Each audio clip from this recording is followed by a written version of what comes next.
So hello friends, स्वागत है आपका प्रेप शॉर्ट में। और हम इंग्लिश ग्रामर की वोकैब सीरीज में आगे चल रहे थे और आपको पीछे बहुत सारे लेक्चर्स दिए जा चुके हैं, उनको आप टोटली तैयार कर लीजिएगा, तभी आगे बढ़ने की कोशिश करिएगा। जब तक आपको पीछे की चीज़ें तैयार नहीं होंगी आगे आपको दिक्कत होने वाली है, क्योंकि ग्रामर में हम स्टेप बाय स्टेप आपको पढ़ाने की कोशिश कर रहे हैं।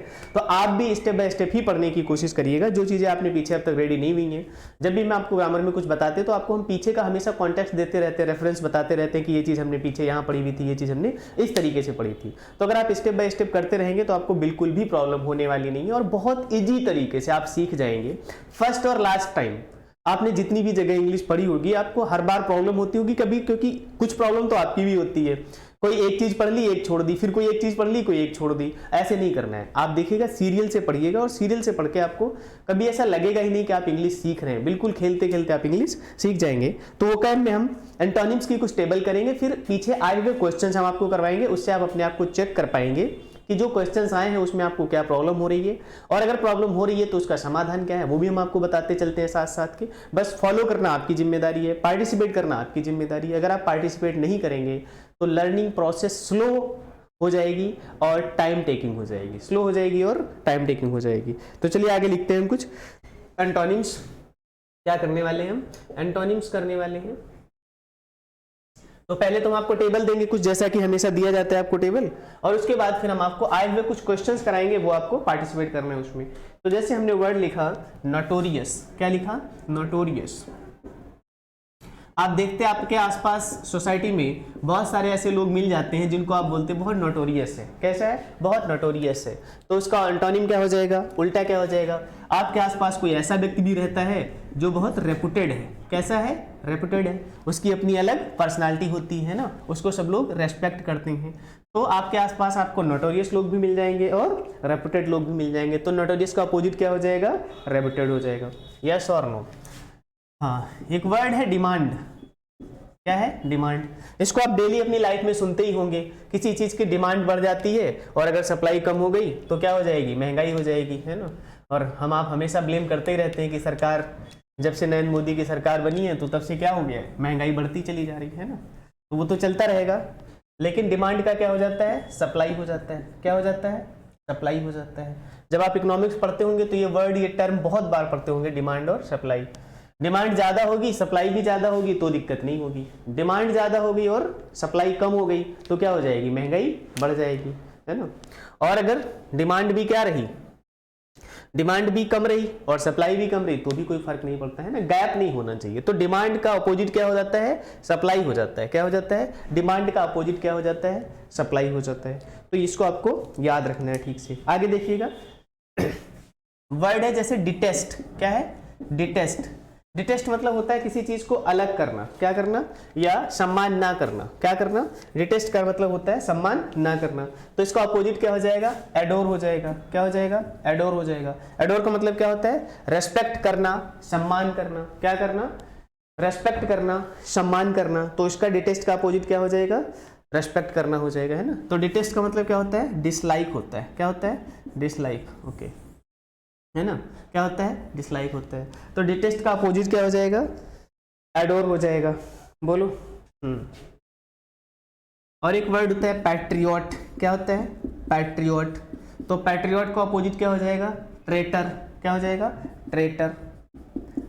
तो पैट्रियट का मतलब क्या होता है? देशभक्त। क्या बोलते हैं हम? देशभक्त, है ना। तो देशभक्त कहते हैं। क्या कहते हैं? देशभक्त। जैसे वी आर पैट्रियोटिक, हम लोग देशभक्त हैं। कैसे लोग हैं हम? देशभक्त हैं। कुछ लोग देशद्रोही भी होते हैं। क्या होते हैं? देश के खिलाफ ही आवाज उठाने लगते हैं, है ना। तो ट्रेटर कहा जाता है उनको। क्या कहा जाता है? ट्रेटर कहा जाता है। देशद्रोही कहा जाता है उनको। क्या कहा जाता है? तो पैट्रियट का अपोजिट क्या हो जाएगा? ट्रेटर कहा जाएगा, है ना। आगे देखिएगा, वर्ड है एसेंड। क्या है? एसेंड। ASCEND। एसेंड का अपोजिट क्या हो जाएगा? डिसेंड। क्या हो जाएगा? डिसेंड। देखिए, अगर आप मैथ्स करते होंगे बहुत छोटी क्लासेस में, 6-7 में आपने किया होगा, अवरोही आरोही। क्या करा होगा? आरोही। असेंड मतलब होता है आगे बढ़ना, ऊपर जाना। क्या होता है? तो मतलब होता है आरोही। क्या होता है? आरोही। बोलो। और डिसेंड मतलब नीचे उतरना, यानी अवरोही। क्या होता है? अवरोही। बोलो। अवरोही मतलब क्या होता है? बड़े से छोटा। कैसे? बड़े से छोटा। बड़े से क्या? छोटा। एग्जाम्पल के लिए जैसे हमने लिखा, पहले 9 लिखा, फिर 7 लिखा, फिर 5 लिखा, फिर 4 लिखा, फिर 3 लिखा, फिर 1 लिखा, तो ये डिसेंडिंग ऑर्डर में है। किस ऑर्डर में है? डिसेंडिंग ऑर्डर में। अगर इसी का उल्टा लिख दें, क्या? पहले 1 लिखें, फिर 3 लिखें, बोलो, फिर 4 लिखें, फिर 5 लिखें, फिर 7 लिखें, फिर 9 लिखें, तो ये क्या हो जाएगा? असेंडिंग ऑर्डर में हो जाएगा। किस ऑर्डर में हो जाएगा? असेंडिंग ऑर्डर में हो जाएगा। अब ये मत सोचना कि मास्टर को 1 2 3 नहीं आती, 9 7 5 4 3 1 कुछ भी लिखा हुआ है, वो बस आपको दिखाना था कि हम बड़े से छोटे की ओर लिख रहे हैं, और इसलिए हमने जानबूझ के रैंडमली नंबर्स लिए, सीरियल से नहीं लिए, ताकि हमें बस ये दिखाना था कि 9 के बाद 7 फिर 5 4 3 इस तरीके से। और यहाँ पर असेंडिंग ऑर्डर में क्या था? 1 3 4 5 7 9, वही नंबर्स हमने रिपीट किए इस तरीके से। तो असेंड मतलब होता है किसी चीज का चढ़ना, ऊपर जाना, क्या करना? आगे बढ़ना। अब ये डिपेंड करता है सेंस पे कि आपका सेंटेंस कैसा है और वर्ड कहाँ यूज किया जा रहा है। इंग्लिश ग्रामर में बस यही तो टफ हो जाता है, बाकी तो सब ठीक है, वर्ड एक ही है, अलग अलग तरीके से अलग अलग सेंटेंसेस में यूज होता है। ये आपके सेंटेंस के पढ़ते समय यूज को देखना पड़ेगा, उस पर डिपेंड करता है ना। तो असेंड का मतलब क्या हो सकता है? आगे बढ़ना भी हो सकता है, ऊपर जाना भी हो सकता है ना, बड़े से छोटा भी हो सकता है, सॉरी छोटे से बड़ा भी हो सकता है। तो इस तरीके से इसको क्या कहेंगे हम? आरोही भी कह सकते हैं। क्या कह सकते हैं? आरोही भी कह सकते हैं। और इसको क्या कह सकते हैं? अवरोही कह सकते हैं। बोलो, क्या कह सकते हैं? अवरोही कह सकते हैं। क्लियर हो गई ये बात? तो आगे देखिएगा, तो नोटोरियस का मतलब अपोजिट क्या हो जाएगा? रेपुटेड हो जाएगा। डिमांड का अपोजिट क्या हो जाएगा? सप्लाई हो जाएगा। डिटेस्ट का अपोजिट क्या हो जाएगा? एडोर हो जाएगा। पैट्रियट का अपोजिट क्या हो जाएगा? ट्रेटर हो जाएगा। और एसेंड का अपोजिट क्या हो जाएगा? डिसेंड हो जाएगा। ये आपको याद रखना है। क्या करना है? दोबारा सेम चीज, एक ही चीज में बार बार और हमेशा बोलता हूं, सेंटेंसेस को प्रयोग कर लीजिएगा। स्टोरी अपने तरीके से सोचिएगा। जो किताबों में लिखी हुई स्टोरीज मिलती हैं उससे आपका कोई फायदा नहीं होने वाला है, क्योंकि वो स्टोरी एक व्यक्ति के अपने खुद के दिमाग की होती है। हम आपको स्टोरी जो बताते हैं जरूरी नहीं आप उनको अपने तरीके से याद करें, उनमें कनेक्ट करें। जैसे ये मैथ का फैक्ट था, तो ये तो हमने आपको बता दिया कि आरोही और क्या होता है? ये अवरोही होता है, असेंडिंग और डिसेंडिंग ऑर्डर होता है। तो इसमें तो आप हमारा पढ़ लो या अपने दिमाग से सोच लो। लेकिन जो वर्ड्स ऐसे हैं, जो सेंटेंसेस ऐसे, हमने कोई टेक्स्ट पढ़ा है वहां से हम आपको स्टोरी कनेक्ट करते हैं। आपने कोई टेक्स्ट पढ़ा हुआ है और आपने क्या पढ़ा हुआ, उसमें अगर उस वर्ड को यूज किया गया तो आप उसके हिसाब से कनेक्ट कर सकते हैं, है ना।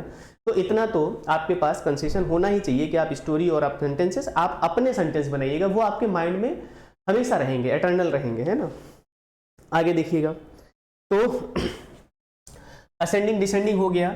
अब हम आपको अपॉइंट करते हैं। क्या करते हैं? अपॉइंट करते हैं। अब देखिए बस ये लाइन है, सेंटेंस है, हमने बोल दिया कि आपको हम क्या करते हैं? अपॉइंट करते हैं किसी काम के लिए। क्या करते हैं? आपको किसी काम के लिए अपॉइंट किया जाता है। तो अगर अपॉइंट नहीं किया जाता है तो क्या कर दिया जाता है? डिसमिस कर दिया जाता है। क्या कर दिया जाता है? डिसमिस कर दिया जाता है। आप सेंटेंसेस को इसी तरीके से समझने और याद करने की कोशिश करिएगा। आपको क्या किया गया? किसी चीज के लिए अपॉइंट किया गया, क्या कर दिया गया? और उसका उल्टा क्या कर दिया? किसी दूसरे को आपकी जगह के लिए डिसमिस किया गया। क्या किया गया? तो अपॉइंट का अपोजिट क्या हो जाएगा? डिसमिस हो जाएगा। क्लियर हो गई ये बात? कोई डाउट यहाँ तक? ओके, तो अपॉइंट का क्या हो जाएगा? उल्टा डिसमिस हो जाएगा। ओके, इनोसेंट क्या है? इनोसेंट। तो आपको पता है कि हम जब किसी काम को करते हैं और गलत नहीं करते हैं या गलत नहीं होते हैं तो उसके लिए हम क्या बोलते हैं कि ही इज इनोसेंट, मतलब उसने कुछ गलत नहीं किया है, वो अपराधी नहीं है किसी काम के लिए, तो उसको क्या बोलते हैं? इनोसेंट बोलते हैं। क्या बोलते हैं? तो इनोसेंट का अपोजिट क्या हो जाएगा? गिल्टी हो जाएगा। क्या हो जाएगा? हाँ, गिल्टी हो जाएगा। तो किसी भी व्यक्ति को हम क्या बोलते हैं कि मान लीजिए अरे उसको ब्लेम कर दिया गया, यार वो तो बहुत इनोसेंट व्यक्ति है। कैसा व्यक्ति है? इनोसेंट व्यक्ति है, मतलब वो तो गलत कर ही नहीं सकता, इस तरीके से, है ना। ये जरूरी नहीं है। आपने पढ़ा हुआ था एब्स्ट्रैक्ट नाउन। क्या पढ़ा हुआ था? Abstract noun. तो हम जो ये कहानियां पढ़ते हैं कि चेहरे देखकर बता देंगे क्या होता है, ये सब बेकार की बात नहीं। एब्स्ट्रैक्ट नाउन कहती है, इंग्लिश ग्रामर की वजह से मैं आपको एब्स्ट्रैक्ट नाउन रिकॉल कराने के लिए कनेक्ट कर रहा हूँ कि एब्स्ट्रैक्ट नाउन में आपने पढ़ा था जो क्वालिटी होती है उसको हम ना तो टच कर सकते हैं और ना ही देख सकते हैं। किसी को टच करके आप मुझे ऐसे टच करके नहीं बता सकते अच्छा सर तो ईमानदार है, सर तो झूठ नहीं बोलते, ऐसा हम टच करके या देख कर किसी को नहीं बता सकते, है ना। तो इसका मतलब है वो सब बातें झूठी है जो ये कहा जाता है कि चेहरा देख के पढ़ लेते हैं। हाँ, मतलब उन्होंने ठीक से इंग्लिश ग्रामर नहीं पढ़ी होती है, एब्स्ट्रैक्ट नाउन नहीं पढ़ा होता है। ठीक है, आप लोग पढ़िएगा ध्यान से और आगे ध्यान भी रखिएगा। तो इनोसेंट का अपोजिट क्या हो जाता है? गिल्टी हो जाता है। क्या हो जाता है? गिल्टी हो जाता है। क्लियर हो गया? आगे देखिएगा वर्ड डिफेक्टिव। क्या? डिफेक्टिव। तो डिफेक्टिव का अपोजिट क्या हो जाएगा? डिफेक्टिव का अपोजिट हो जाएगा फ्लॉलेस। क्या हो जाएगा? फ्लॉलेस, जिसमें कोई डिफेक्ट ना हो। क्या ना हो? जिसमें कोई कमी ना हो। फ्लॉलेस, लेस मतलब ना हो, जिसमें कोई कमी ना हो किसी प्रकार की। डिफेक्टिव हम लोग बोलते हैं ना कि भाई डिफेक्टिव पीस निकल गया। कैसा पीस निकल गया? डिफेक्टिव पीस निकल गया, यानी उसमें कोई कमी रह गई। क्या रह गई? कोई कमी रह गई। तो डिफेक्टिव का अपोजिट क्या हो जाएगा? फ्लॉलेस हो जाएगा। बोलो, डिफेक्टिव का अपोजिट क्या हो जाएगा? फ्लॉलेस हो जाएगा। क्लियर ये बात? ओके। तो जब किसी चीज में कोई डिफेक्ट होता है तो उसका उल्टा हम क्या बोलते हैं? फ्लॉलेस बोलते हैं। क्या बोलते हैं? फ्लॉलेस बोलते हैं। आगे देखिएगा, स्टेराइल। क्या होता है? स्टेराइल। तो स्टेराइल का अपोजिट क्या हो जाएगा? फर्टाइल हो जाएगा। क्या हो जाएगा? फर्टाइल। देखिए, स्टेराइल का मतलब क्या होता है? बांझ होता है। क्या होता है? बांझ होता है या बंध्या होता है, जिसमें रिप्रोडक्टिव कैपेसिटी नहीं होती। क्या होती है? रिप्रोडक्शन कैपेसिटी नहीं होती है। जिसमें प्रोडक्शन कैपेसिटी नहीं होती है उसको हम बांझ या बंध्या कहते हैं। क्या कहते हैं? स्टेराइल। तो उसका अपोजिट क्या हो जाएगा? फर्टाइल, जिसमें प्रोडक्शन करने की कैपेसिटी हो। क्या हो? जिसमें प्रोडक्शन करने की कैपेसिटी हो। तो स्टीराइल कहते हैं। क्या कहते हैं? स्टीराइल। स्टीराइल का जो हिंदी होता है वो नपुंसक भी होता है। क्या होता है? नपुंसक होता है। क्या होता है? तो स्टेराइल का क्या मतलब होता है? नपुंसक होता है। और फर्टाइल जिसमें प्रोडक्शन की कैपेसिटी हो। क्लियर हो गया? तो स्टेराइल का अपोजिट क्या हो जाएगा? फर्टाइल हो जाएगा। क्या हो जाएगा? फर्टाइल हो जाएगा। ठीक है। आप लोग देखिए बहुत बार कंफ्यूज होते हैं। क्या होते हैं? कंफ्यूज होते हैं। जब आप 10th और 12th में लेटर्स लिखते हैं तो आपको बोला जाता है फॉर्मल लेटर लिखना है या इनफॉर्मल लेटर लिखना है। क्या लिखना है? फॉर्मल लेटर लिखना है या इनफॉर्मल लेटर लिखना है। ये दो ही प्रकार के तो लेटर होते हैं। क्या होते हैं? फॉर्मल और इनफॉर्मल। तो हमेशा कंफ्यूज होते हैं। मैंने देखा है लोगों को बात करते हुए, अरे यार फॉर्मल क्या चीज होती है और इनफॉर्मल क्या चीज होती है। देखिए एक वर्ड याद रखिएगा, फॉर्मल का मतलब होता है ऑफिशियल। क्या होता है? ऑफिशियल। ऐसे याद करोगे तो हमेशा याद रहेगा, कभी नहीं भूलोगे। ऑफिशियल होता है। क्या होता है? ऑफिशियल। जो चीजें ऑफिस से रिलेटेड हो। किससे रिलेटेड हो? ऑफिस से रिलेटेड हो, जहां पे फॉर्मल रिलेशन हो। इनफॉर्मल का मतलब होता है अनऑफिशियल। क्या होता है? अनऑफिशियल। जहां पर कोई काम ऑफिशियल ना हो। क्या ना हो? ऑफिशियल ना हो। मतलब इसका एक और कॉमा करके आप लिख सकते हैं, रिलेटिव्स। किसके लिए? रिलेटिव्स के लिए। किसके लिए? रिलेटिव्स के लिए। हम लेटर वर्ड क्यों जानबूझ के यूज कर रहे हैं फॉर्मल इनफॉर्मल? क्योंकि वो आपकी लाइफ में हमेशा एक पार्ट रहता है या रहा है। Formal letter, informal letter, formal letter, informal letter, है ना। फॉर्मल रिलेशंस, इनफॉर्मल रिलेशंस पढ़ते ही हैं आप। फॉर्मल रिलेशंस है या इनफॉर्मल रिलेशंस है ना। तो इनफॉर्मल रिलेशंस का मतलब जो हमारे रिलेटिव्स होते हैं, मम्मी पापा, भाई बहन, बुआ फूफा, ताऊ चाचा, नाना नानी, इन सब के साथ हमारे कैसे रिलेशंस होते हैं? इनफॉर्मल रिलेशंस होते हैं। कई बार हमारे इनफॉर्मल रिलेशंस में भी हम फॉर्मल रिलेशन में रहते हैं, जिसको हम कहते हैं बनावटी में रहना। किस में रहना? बनावटी में रहना। वो ठीक नहीं होता है ना, रिलेशंस के लिए तो नहीं होता है। तो आपको याद करने का ये तरीका बेटर हो सकता है, कुछ इस तरीके की स्टोरी आप आसपास बना लिया करो या कनेक्ट कर लिया करो वर्ड को, तो हमेशा याद रहेगा आपको, है ना। तो फॉर्मल का मतलब क्या होता है? ऑफिशियल होता है। क्या होता है? ऑफिशियल होता है। इसका उल्टा क्या हो जाएगा? इनफॉर्मल हो जाता है। इनफॉर्मल का मतलब क्या हो जाएगा? अनऑफिशियल हो जाएगा। क्या हो जाएगा? अनऑफिशियल हो जाएगा। या रिलेटिव्स के लिए जो भी हम वर्क करते हैं, जो भी करते हैं, उसको हम क्या कहते हैं? अनऑफिशियल या रिलेटिव्स के साथ। ये इसका मीनिंग नहीं होता है, लेकिन इसके से आप समझ सकते हैं। जैसे हमने लेटर का कॉन्सेप्ट बताने की कोशिश की कि फॉर्मल लेटर होते हैं और इनफॉर्मल लेटर होते हैं, है ना। तो जो इनफॉर्मल लेटर्स होते हैं वो हम रिलेटिव्स के लिए लिखते हैं। किसके लिए लिखते हैं? रिलेटिव्स के लिए लिखते हैं। और जो फॉर्मल लेटर्स होते हैं ऑफिशियल, जैसे हम जहाँ वर्क करते हैं कहीं ऑफिस में, या हम कहीं न्यूज़पेपर वाले को एडिटर टू एडिटर आता है, आप लोगों ने पीछे पढ़ा ही होगा कितनी बार, है ना। और पहले आता भी था, आपके एसएससी सीजीएल में भी आता था, लेटर्स वगैरह लिखने पड़ते थे। तो अब वो सारी चीज़ें आपको ध्यान रखना है कि फॉर्मल और इनफॉर्मल क्या होता है। आगे देखिएगा, तो अपॉइंट का डिसमिस हो जाएगा। आपको अपॉइंट किया गया, आपको डिसमिस कर दिया गया। आप बहुत इनोसेंट हैं या आप गिल्टी हैं, अपोजिट हो गया। डिफेक्टिव हो गया, कोई चीज़ में डिफेक्ट है यानी कमी है कोई, तो फ्लॉलेस है, उसमें कोई कमी नहीं है। स्टीराइल मतलब होता है बंधा या बांझ या नपुंसक, इस तरीके के वर्ड के लिए। तो फर्टाइल का मतलब है जहां पर प्रोडक्शन की कैपेसिटी हो। फॉर्मल का अपोजिट क्या हो जाएगा? इनफॉर्मल हो जाएगा। आगे देखिएगा कुछ वर्ड्स।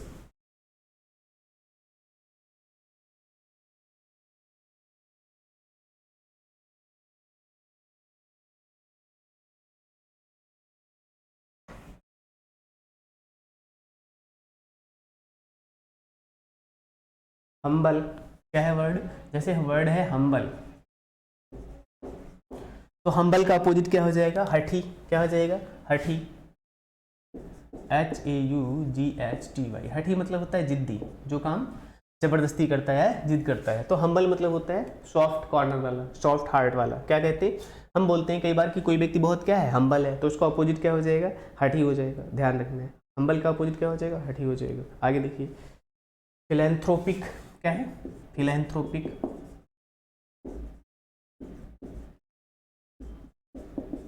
आपको पीछे हमने वन वर्ड सब्स्टिट्यूशन में कराया हुआ था। फिलैंथ्रोपिक का मतलब होता है जो सभी का कल्याण चाहता है, जो सबकी मदद करता है, जो ह्यूमन काइंड की मदद करता है, हेल्प करता है, उसको हम क्या कहते हैं, फिलैंथ्रोपिस्ट कहते हैं। तो इसका अपोजिट क्या हो जाएगा, सेल्फ सेंटर्ड। क्या होता है, सेल्फ सेंटर्ड, जो व्यक्ति केवल अपनी सोचता है, क्या कहते हैं हम, सेल्फिश भी कह सकते हैं। क्या कह सकते हैं, सेल्फ सेंटर्ड या सेल्फिश भी कह सकते हैं, ठीक है। हाँ, अब देखिए स्पेलिंग में अमेरिकन और ब्रिटिश में आपको हमेशा कंफ्यूजन होगा। सेंटर्ड की CENTERED भी होती है, हमने आपको बताई हुई थी। क्या बताई हुई थी, है ना, दोनों सही हैं। क्या है, दोनों सही हैं, और ये हमने आपको बताया हुआ था स्पेलिंग वाले रूल में। तो आप कोशिश करिएगा, ये भी सही है और ये भी सही है, ठीक है, दोनों सही है स्पेलिंग।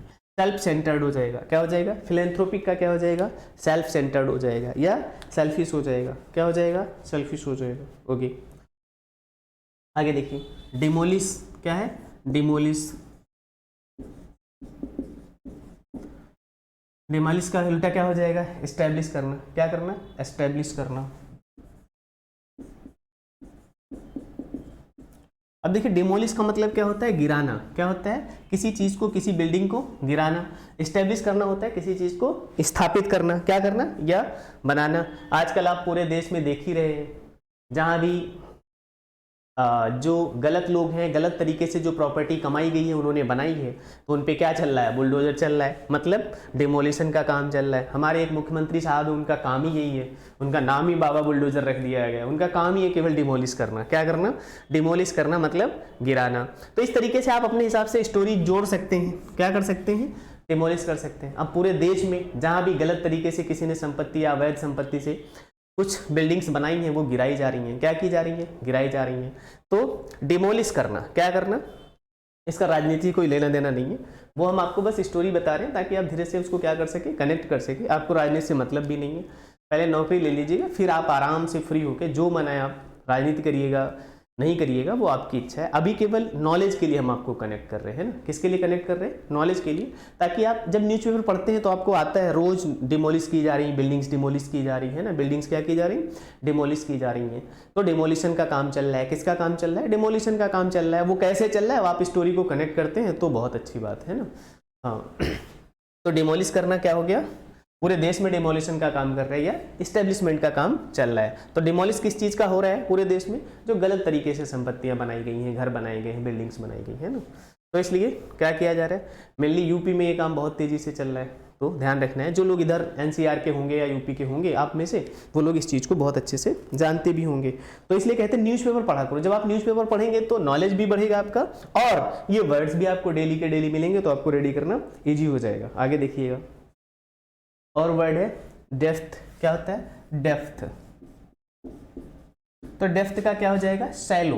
क्या हो जाएगा, सैलो। डेप्थ मतलब होता है गहरा। हम लोग बोलते हैं ना, कोई व्यक्ति थोड़ा डेप्थ में बात करता है। कैसे बात करता है, डेप्थ में बात करता है। कोई व्यक्ति बहुत छिछली बात करता है, बहुत हल्की बात करता है, उसका ज्यादा मीनिंग नहीं समझ होता है।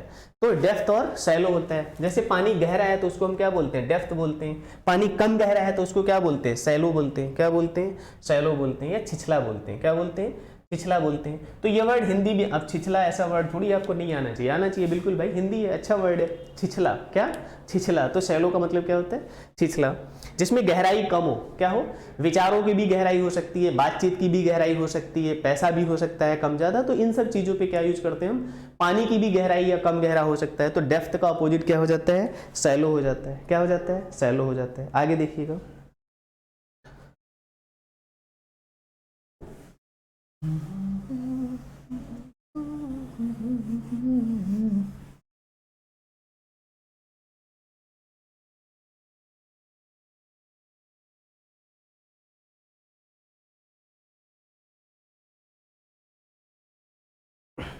आगे देखिएगा, एंडेंजर्ड क्या होता है, वर्ड लिखा हमने एंडेंजर्ड,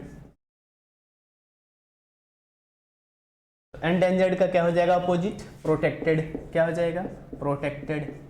अब देखिए कितनी स्टोरीज हैं अपने पास, हर वर्ड की स्टोरी है, क्योंकि सारे वर्ड्स हमारी आपकी लाइफ से जुड़े हुए हैं, इंपॉर्टेंट है, और आपको वही वर्ड्स ज्यादा पूछे जाते हैं जो कहीं ना कहीं कहाँ होते हैं, न्यूज में होते हैं। आप इसलिए कहते हैं कि न्यूज़पेपर पढ़िएगा ध्यान से, तो आपको ये सारे वर्ड्स मिल जाएंगे। देखिए जैसे हम आप बोलते हैं और देखते हैं कि हमारे यहाँ बहुत सारे जो एनिमल्स हैं और प्लांट्स हैं वो क्या हो चुके हैं, एंडेंजर्ड हो चुके हैं, क्या हो चुके हैं, या खत्म होने ही वाले हैं। कैसे, एंडेंजर्ड का मतलब एक्सटिंक्शन की ओर है, किधर है। अब एक्सटिंक्शन क्या होता है, ये भी एक नया वर्ड है, तो उसमें आता है जब हम पढ़ते हैं कि हमारे देश में बहुत सारे एनिमल्स क्या हैं, खत्म हो चुके हैं या खत्म होने वाले हैं। उनके लिए सरकार क्या कर रही है, प्रोटेक्शन एक्ट लाती है, क्या लाती है, प्रोटेक्शन एक्ट लाती है कि अब आप लायन को नहीं मार सकते हैं, क्या नहीं मार सकते हैं, लायन को नहीं मार सकते हैं, अब आप इन एनिमल्स को नहीं मार सकते हैं, इनका शिकार नहीं कर सकते हैं। तो प्रोटेक्टेड एरिया बना दिए जाते हैं, क्या बना दिए जाते हैं, प्रोटेक्टेड एरिया बनाए जाते हैं, और उनमें एंडेंजर्ड एनिमल्स को रखा जाता है। किसको रखा जाता है, एंडेंजर्ड। तो एंडेंजर्ड का मतलब है जो खत्म होने वाले हैं या खत्म हो रहे हैं, तो उसका अपोजिट क्या हो जाएगा, प्रोटेक्शन हो जाएगा। उनको क्या देना पड़ता है, प्रोटेक्शन देना पड़ता है। तो इस तरीके से अगर आप लोग न्यूज़पेपर पढ़ेंगे या कहानियां पढ़ेंगे तो आप उनको बहुत इजीली कनेक्ट कर पाएंगे, और ये लर्न करने के लिए आपको माइंड में बर्डन नहीं लेना पड़ेगा, लोड नहीं लेना पड़ेगा, वर्कलोड आपको ज़्यादा नहीं लगेगा, है ना। तो एंडेंजर्ड का अपोजिट क्या हो जाएगा, प्रोटेक्टेड हो जाएगा, क्या हो जाएगा, प्रोटेक्टेड हो जाएगा, है ना। सुना तो होगा आप लोगों ने ना ये चीज़ न्यूज़ में कि हमारे बहुत सारे एनिमल्स क्या हो रहे हैं, गायब हो रहे हैं, है ना। तो उनको सरकार क्या कर रही है, लगातार प्रोटेक्ट करने के लिए एफर्ट लगा रही है, क्या लगा रही है, प्रोटेक्ट करने के लिए एफर्ट लगा रही है। Is it clear, okay. आगे देखिएगा अगला वर्ड, पूरे देश में डिस्क्रिमिनेशन की बात चलती है। किसकी बात चलती है, डिस्क्रिमिनेशन की चलती है। किसकी चलती है, डिस्क्रिमिनेशन की चलती है। तो डिस्क्रिमिनेशन का अपोजिट क्या हो जाएगा, इक्वलिटी हो जाएगी, क्या हो जाएगी, इक्वलिटी हो जाएगी। बोलो किसकी बात चल रही है, इक्वलिटी की बात चल रही है। डिस्क्रिमिनेशन नहीं होगा तो क्या हो जाएगी, इक्वलिटी हो जाएगी। अगर डिस्क्रिमिनेशन नहीं होगा तो क्या हो जाएगी, इक्वलिटी हो जाएगी। तो डिस्क्रिमिनेशन क्या होता है, भेदभाव होता है। क्या होता है, डिस्क्रिमिनेशन का मतलब क्या होता है, भेदभाव होता है। बोलो ये बात क्लियर हो, डिस्क्रिमिनेशन का मतलब क्या हो गया, भेदभाव। तो भेदभाव नहीं करेंगे तो क्या आ जाएगी, इक्वलिटी आ जाएगी। क्लियर होगी ये बात, कोई डाउट यहाँ तक, ओके। आगे देखिएगा, आगे एक्यूमुलेट, क्या, एक्यूमुलेट। एक्यूमुलेट मतलब होता है इकट्ठा करना, क्या करना, इकट्ठा करना, कलेक्ट करना, क्या करना। तो इसका अपोजिट क्या हो जाएगा, डिस्पर्ज, क्या हो जाएगा, डिस्पर्ज। डिस्पर्ज का मतलब क्या हो जाएगा, बिखराना या छितराना या उधर उधर बांटना। गौतम बुद्ध ने क्या कहा था, जरूरत से ज्यादा धन इकट्ठा ना करें, क्या ना करें, जरूरत से ज्यादा धन इकट्ठा ना करें। जरूरत कितनी है वो उन्होंने नहीं बताया, आपकी ज़रूरत कितनी है वो उन्होंने नहीं बताया, बस ये बताया कि ज़रूरत से ज़्यादा। प्लीज़ किसी भी बात को अन्यथा ना लें, वो बस समझने के लिए एग्जांपल्स यूज किए जा रहे हैं ना तो धर्म पे हम कोई कमेंट कर रहे हैं, ना हमने अभी जो पीछे पॉलिटिकल कमेंट किया था ना उस पॉलिटिकल कमेंट का ही कोई रिलेशन है इस बात से। वो बस हमारी आपकी स्टडी ईजी हो जाए उसके लिए कुछ एग्जाम्पल्स ऐसे हो सकते हैं, तो अन्यथा ना लें हमेशा कभी भी, बस वो एग्जाम्पल की तरह यूज किए जा रहे हैं, ठीक है।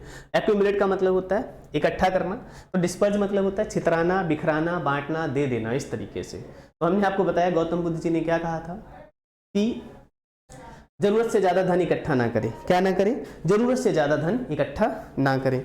हाँ, जरूरत कितनी है वो आपको पता होना चाहिए, है ना। और गांधी जी ने क्या कहा था कि जरूरतें तो सबकी पूरी की जा सकती हैं लेकिन लालच किसी का पूरा नहीं किया जा सकता। क्या किया जा सकता है, जरूरतें तो सबकी पूरी की जा सकती हैं, इस अर्थ पे इस पृथ्वी पे इतने रिसोर्सेस हैं कि जरूरतें सबकी पूरी की जा सकती हैं लेकिन लालच जो ग्रीड है वो किसी की फुलफिल नहीं की जा सकती है। आगे देखिएगा, एक्यूमुलेट का क्या हो जाएगा, डिस्पर्स हो जाएगा। डायनामिक, क्या, डायनामिक। डायनामिक का अपोजिट क्या हो जाएगा, स्टैटिक, क्या हो जाएगा, स्टैटिक।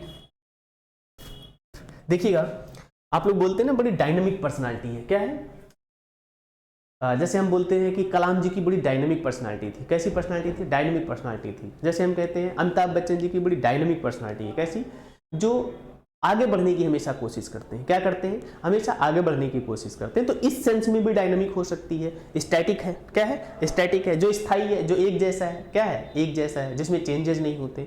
तो डायनामिक का मतलब जो आगे बढ़ता है, लगातार आगे प्रयास करता है, चेंज होता रहता है, उसे डायनामिक कहते हैं, स्टैटिक।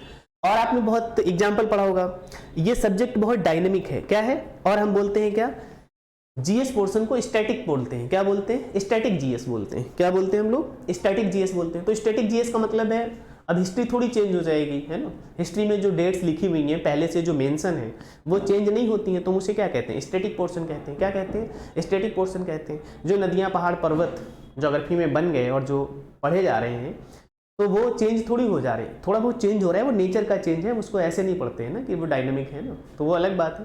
तो स्टैटिक जीएस होता है और क्या होता है, डायनामिक जीएस होता है। क्या होता है, डायनामिक जीएस होता है। तो इस तरीके से हमने आपको एंटोनिम्स की कुछ टेबल्स, कुछ वर्ड्स नए लिखाने की कोशिश की है।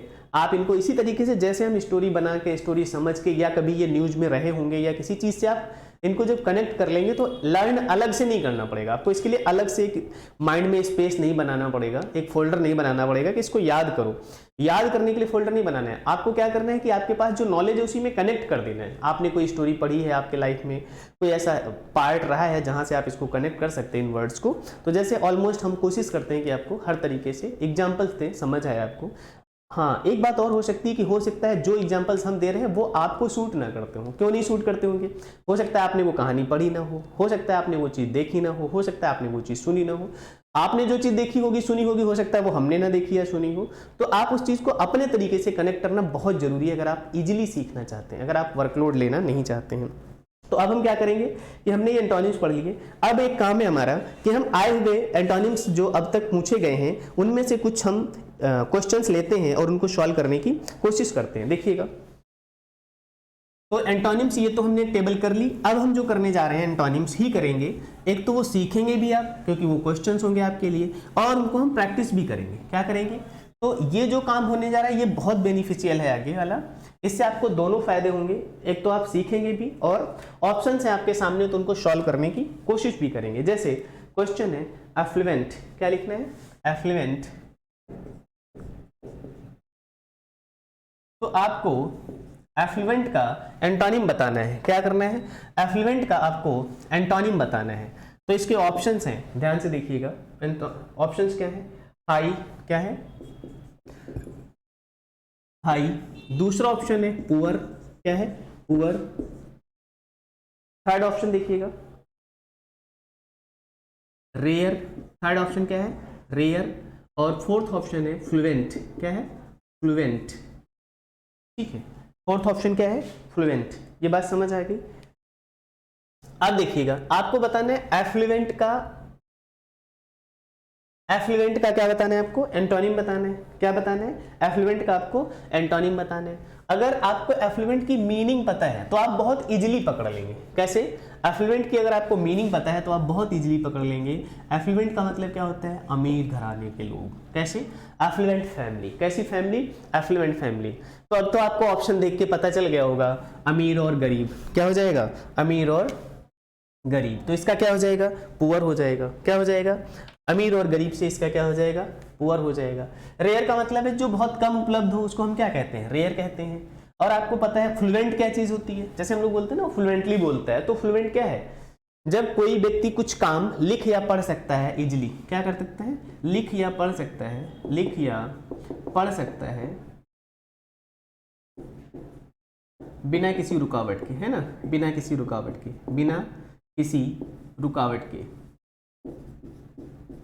बिना किसी रुकावट के। तो उसको हम क्या कहते हैं, फ्लुएंट बोलते हैं। क्या बोलते हैं, जब कोई व्यक्ति लिख या पढ़ सकता है बिना किसी रुकावट के। हाई आपको पता ही है, ऊंचा है ना। तो इसके ऑप्शंस बहुत अच्छे थे। ये क्वेश्चन इन्होंने पूछा हुआ था 2016 में सीपीयू में। तो एफ्लुएंट का मीनिंग क्या हो जाएगा, उल्टा क्या हो जाएगा, पुअर हो जाएगा। कुछ और आए हुए क्वेश्चंस देखते हैं, आगे देखिएगा। रफ क्या है, चलिए ऐसे लिख लेते हैं, रफ। एक चीज और ध्यान रखिएगा, हो सकता है कई बार आपको लगे कि दो ऑप्शन एक जैसे हैं, लेकिन इस क्वेश्चन के नोट में लिखा होता है कि जो सबसे बेस्ट ऑप्शन हो, कौन सा ऑप्शन आपको चूज करना है, सबसे बेस्ट ऑप्शन चूज करना है। बोलो, तो इसके ऑप्शन है रिफाइंड, क्या है, रिफाइंड। एक तो इसका ऑप्शन हो गया रिफाइंड।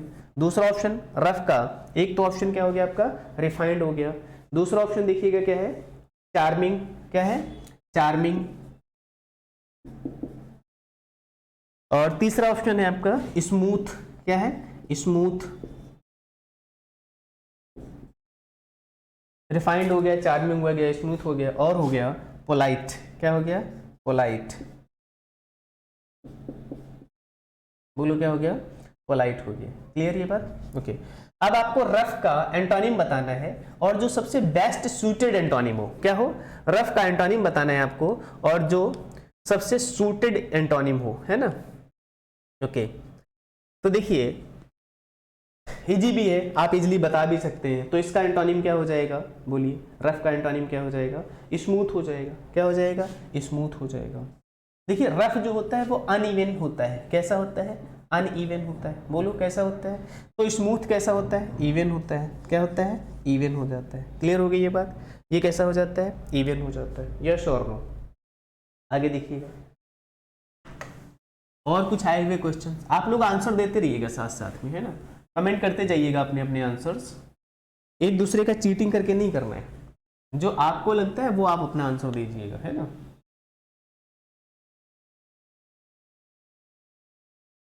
अगला क्वेश्चन देखिएगा, ओमिट क्या होता है? ओमिट क्वेश्चन है जैसे ओमिट, तो ओमिट का आपको क्या बताना है? एंटोनिम बताना है। पहला ऑप्शन है ओमिट का क्या बताना है आपको? एंटोनिम बताना है। पहला ऑप्शन है एक्सक्लूड, इंक्लूड। क्या है? Exclude, exclude. दूसरा ऑप्शन है इंक्लूड। क्या है? Include, exclude, include. और क्या ऑप्शन है? अंडरटेक और ऐड। क्या है? अंडरटेक, इधर लिख लो, अंडरटेक, और फोर्थ है ऐड। अब आपको इसका आंसर बताना है। चलिए बताइए, आप लोग अपने अपने आंसर बताइएगा। हाँ, तो ओमिट का ऑप्शन क्या होता है? एक्सक्लूड करना मतलब होता है किसी चीज को मिलाना। क्या करना? सॉरी, निकालना। और इंक्लूड का मतलब होता है किसी चीज को मिलाना। तो इसका आपको एंटोनिम्स लिखना है। क्या लिखना है? एंटोनिम लिखना है। ठीक है। तो ओमिट का मतलब क्या होता है? Not include. क्या होता है? Not include. तो नॉट इंक्लूड का जब अपोजिट लिखेंगे तो क्या हो जाएगा? इंक्लूड ही हो जाएगा। क्या हो जाएगा? ओमिट करना मतलब होता है निकालना, एक्सक्लूड करना। ये इसका सिनोनिम है। क्या है? इसका सिनोनिम है। और एक्चुअली हमें लिखना क्या है? एंटोनिम लिखना है। क्या लिखना है? एंटोनिम लिखना है। तो ओमिट का एंटोनिम क्या हो जाएगा? इंक्लूड हो जाएगा। क्या हो जाएगा? इंक्लूड हो जाएगा। एंटोनिम लिखना है, सिनोनिम लिखना होता तो एक्सक्लूड हो जाता। क्या हो जाता? एक्सक्लूड हो जाता। आगे देखिएगा, ऐसे लिख सकते हैं क्वेश्चंस। ओके। अगला क्वेश्चन है इंटीग्रेशन। क्या है? इंटीग्रेशन।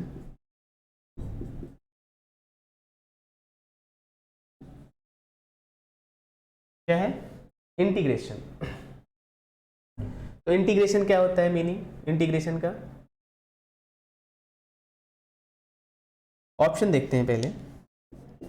इंटीग्रेशन का पहला ऑप्शन क्या लिखा है? यूनिटी। क्या लिखा है? यूनिटी। दूसरा ऑप्शन है सिंथेसिस।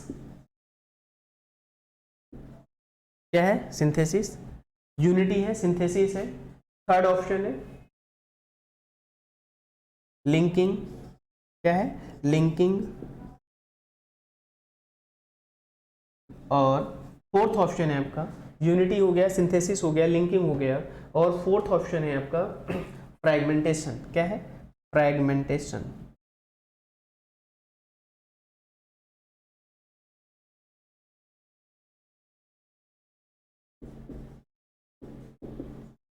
क्या है option? Fragmentation. Integration, unity, synthesis, linking, fragmentation. तो अब इसमें से आपको आंसर बताना है। इंटीग्रेशन का मतलब होता है कंबाइन करना। क्या करना? इंटीग्रेट कर देना, मतलब जोड़ देना। क्या कर देना? जोड़ देना। अब आप आंसर बता दीजिएगा, अब आप पहुंच जाएंगे आंसर के पास। इंटीग्रेशन का मतलब होता है कंबाइन करना। क्या करना? कंबाइन करना, यानी जोड़ देना। तो अगर इंटीग्रेशन का मतलब होता है कंबाइन करना, जोड़ देना, तो इसका उल्टा कौन सा होगा? यूनिटी का मतलब भी जोड़ना ही होता है, आपको पता है। सिंथेसिस का मतलब भी क्या होता है? जोड़ना ही होता है। लिंकिंग का मतलब भी क्या होता है? जोड़ना ही होता है। तो इस सिचुएशन में आप एलिमिनेशन मेथड लगाकर भी, क्या लगाकर? एलिमिनेशन मेथड का, यूनिटी का मतलब होता है जुड़े हुए लोग होते हैं ना, सिंथेसिस का मतलब भी होता है जुड़े हुए लोग होते हैं, और लिंकिंग का मतलब होता है जोड़ना, लिंक करना, क्या करना, जोड़ना। तो इस तरीके से भी आप आंसर निकाल सकते थे इजिली कि इसका आंसर क्या हो जाएगा, फ्रेगमेंटेशन हो जाएगा। क्या हो जाएगा, फ्रेगमेंटेशन हो जाएगा। यस और नो बोलो, क्या हो जाएगा, फ्रेगमेंटेशन हो जाएगा। अलग अलग। आगे देखिएगा, कुछ और आए हुए क्वेश्चन है, देखते जाइएगा करके, और इनसे आप सीखते भी जाइएगा। एक तो आप क्वेश्चन सॉल्व कर लीजिएगा, और अगर आपको नहीं आते हैं ये आंसर्स तो आप इनको लर्न करने की भी साथ के साथ कोशिश करिएगा। देखिए जैसे अगला क्वेश्चन है, डिस्टेंट क्या होता है, डिस्टेंट का आपको अपोजिट बताना है। ऑप्शंस है ये, क्या है ऑप्शंस, फार, क्या है, फार। दूसरा ऑप्शन है क्लोज, क्या है, क्लोज। तीसरा ऑप्शन है इमिनेंट, बोलो क्या है, इमिनेंट।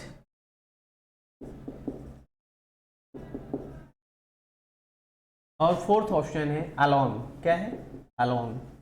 चलिए आंसर बताइएगा आप लोग फटाफट, तब तक हम अगला क्वेश्चन लिख देते हैं, है ना। आप लोग आंसर बताइएगा, तब तक हम अगला क्वेश्चन लिख देते हैं। अगला क्वेश्चन है ट्रांसपेरेंट, क्या है, ट्रांसपेरेंट का एंटोनिम बताना है। क्या बताना है आप लोगों को, ट्रांसपेरेंट का एंटोनिम बताना है। बताइए, ऑप्शन बताते हैं हम आपको।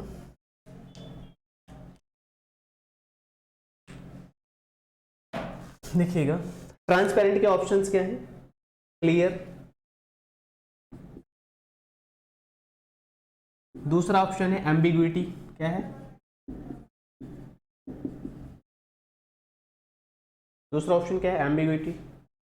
तीसरा ऑप्शन है ओपैक, क्या है, ओपैक।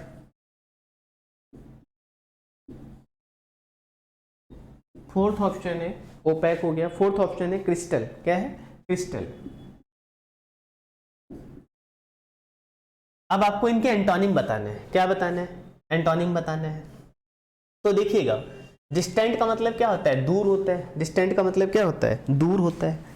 तो अगर डिस्टेंट का मतलब दूर होता है तो फार तो इसका सिनोनिम हो जाएगा। क्या हो जाएगा, फार तो इसका सिनोनिम हो जाएगा, दूर हो जाएगा, है ना। इमिनेंट का मतलब होता है तुरंत होने वाला। क्या होने वाला, तुरंत होने वाला, तुरंत होने वाला। तो तुरंत होने वाले का डिस्टेंट का अपोजिट तो हो नहीं सकता है ना। अलोंग का मतलब होता है साथ साथ चलना। कैसे चलना, साथ चलना। तो ये भी इसका एंटोनिम नहीं है। तो डिस्टेंट का अपोजिट क्या हो जाएगा, क्लोज हो जाएगा। क्या हो जाएगा, दूर, पास। क्या हो जाएगा,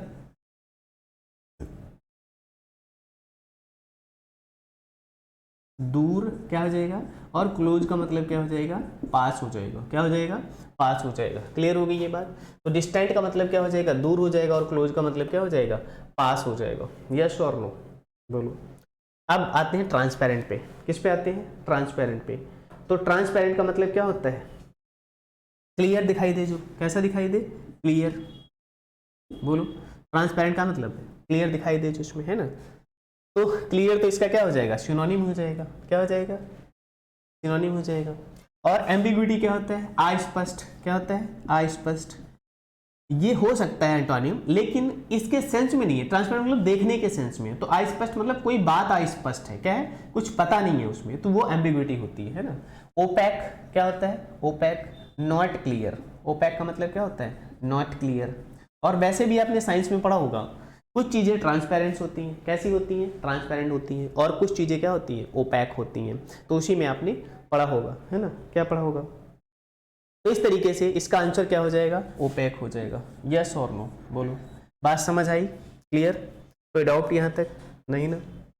ओके, तो ये कुछ आए हुए एंटोनिम्स के क्वेश्चंस थे जो हमने आपको पहले तो एंटोनिम्स की टेबल कराई, है ना, वो आपको कंटिन्यू करनी है। और उसके बाद हमने किया कि ये कुछ क्वेश्चंस ऐसे हैं जो आए हुए क्वेश्चंस थे, तो आप कितने कर पाए, आपने आंसर बताइएगा।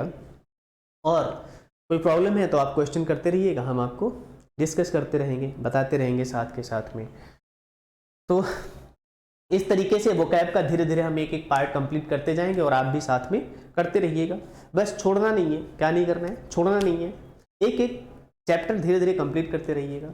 आप थोड़ा सा टाइम देंगे, उसके बाद आपको खुद लगेगा कि हाँ चीज़ें बहुत ईजी थी, बस आपने कभी एफर्ट नहीं लगाया था। क्या नहीं लगाया था? एक बार लास्ट टाइम एफर्ट लगा लीजिएगा, ताकि फिर जीवन में कभी भटकना ना पड़े। इंग्लिश के लिए तो कम से कम ना ही भटकना पड़े, देखना पड़े।